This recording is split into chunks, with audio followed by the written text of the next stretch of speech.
Now let's look at trademark. That's the first one, in the um, um, intellectual property. We're looking at trademark. The trademark, what's the trademark? A trademark has to do with any sign capable of distinguishing goods or services, such as maybe a name or a logo or even a slogan or symbol. Now, basically, what it means is registering a mark.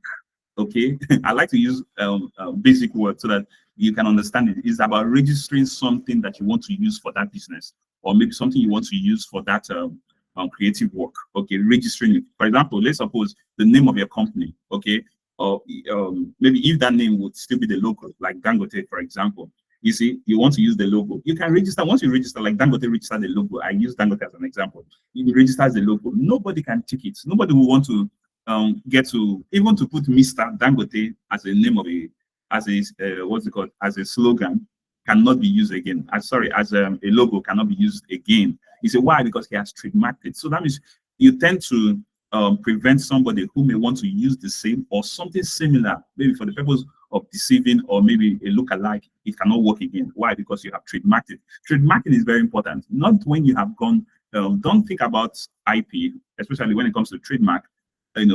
Maybe when you have gone far, in that aspect of work you're doing, no, or maybe in that business, it has to do with from the foundation. You say once you are getting to know about the intellectual property, it's good that you safeguard, you actually own that IP, that trademark that you would want to exclusively own. Very important, especially those who are into the tech space, or maybe those who are into fashion or some kind of peculiar industry. You understand what I'm talking about, how important this is. Now, of course, in Nigeria, trademark are registered at the Trademark, Patent and Design Registry. That's where you register it. The process is, first of all, you have to conduct availability search, similar to maybe how you incorporate a company. You have to conduct an availability search. The second one is to file applications with the class of goods. There are several class of goods and services. So the class of goods that has to do with what you are doing, and then you examine and examination and publication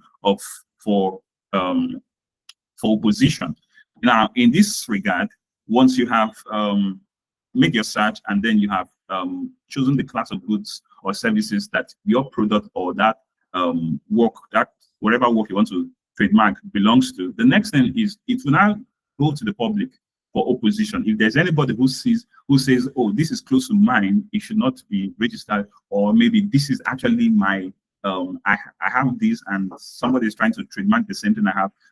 You see, all of those things will come to the play. You see, and that's where the opposition is. If anybody opposes it, it won't go further. But if it scales through opposition, then of course the next thing is for you to register and then obtain your certificate. Then now, firstly, the validity period is for 7 years, but it's renewable. After the 7 years, you get to renew it for, it goes on for the next 14 years. However, there are some annuity fees that you have to pay, for your trademark.